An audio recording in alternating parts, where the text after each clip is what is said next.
Dans cette vidéo, je vais vous montrer comment créer, modifier, supprimer, administrer une page directement depuis Shopify. Je vais vous montrer ce que ça implique de créer et d'avoir ajouté une nouvelle page sur Shopify et tout ce à quoi il faut penser, que ce soit pour votre référencement naturel, la structuration de vos pages et la manière dont vous allez mettre en page vos pages. Allez, plongeons direct dans le sujet. On est sur notre boutique pour l'instant. Pas de partie visuelle. Je vais aller dans boutique en ligne et puis page. C'est ici que je vais pouvoir gérer l'intégralité de mes pages. Ça marche comme les collections, comme les blogs, comme les produits, etc. Ça passe toujours par le fait d'ajouter une nouvelle page. Cette page, je vais lui donner un titre. Voilà, c'est le titre de ma page. Par défaut, ce titre va être repris et va faire partie de mon référencement naturel et de mon URL final. Donc /page /1-titre. C'est-à-dire que par défaut, ce que fait Shopify, c'est qu'il met mon titre en minuscule et il remplace mes espaces par un tiret. Ça, c'est ce que vous allez retrouver sur vos réseaux de recherche quand votre page va remonter sur un titre. Mais bon, elle ne remontera jamais sur un titre. Donc, soit vous pouvez éditer et améliorer le titre de votre page en SEO, donc référencement naturel, ajouter plus de mots-clés pour remonter sur votre recherche cible et intégrer mots-clés ici. Voilà.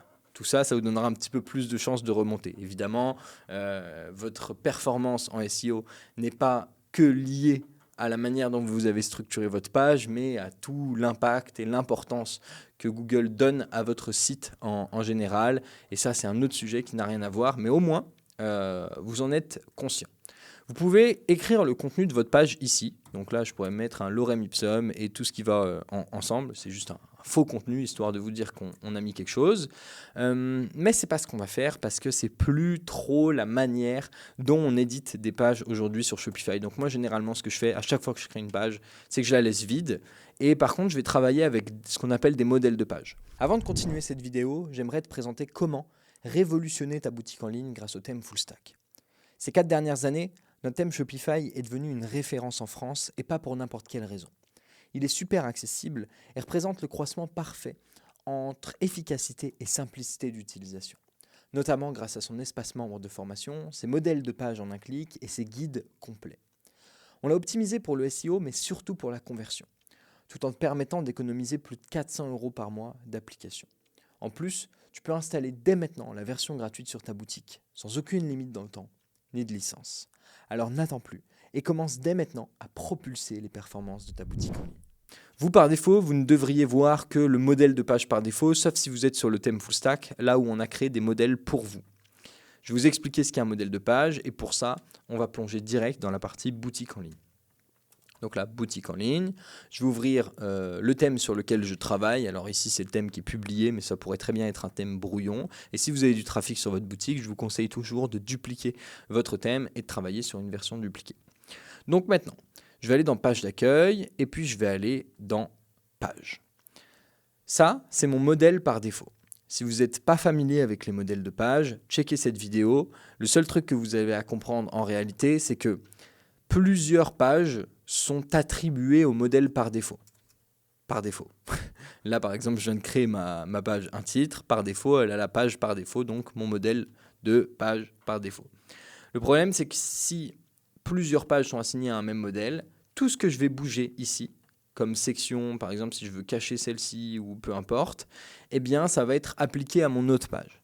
Donc, il faut faire gaffe de, généralement, créer un modèle spécifique pour notre page et ce qu'on veut tester, spécifique. Et puis là, on va tomber sur un nouveau modèle dans lequel on pourra bouger les sections comme on veut. Et on aura juste à l'assigner ici, par exemple, nouveau modèle. Voilà. Là, j'ai assigné FAQ, mais parce que je n'ai pas voulu le créer pour pas foutre le bordel. Et puis après, vous allez pouvoir modifier votre page comme vous le voulez, votre contenu, etc. Vous pouvez même cacher ici le titre ou votre section de page, parce que ici par défaut elle va appeler le titre de votre page et elle va appeler votre description. Mais si vous ne voulez pas la rentrer, vous pourriez structurer votre page ici de cette manière et avoir à peu près la même mise en page qu'une page d'accueil où il y a 0 composant de base et où vous pouvez retrouver toutes les mêmes sections qui la composent. Vous êtes libre, c'est comme ça que Shopify fonctionne. Vous avez la main sur tout, même si vous serez limité à un moment ou à un autre par le thème que vous utilisez, même si vous utilisez un thème aussi complet que le thème full stack. C'est comme ça que ça fonctionne. J'espère que c'était clair pour vous. Si vous avez des questions, je vous laisse les poser dans la description de cette vidéo et je vous dis à très bientôt.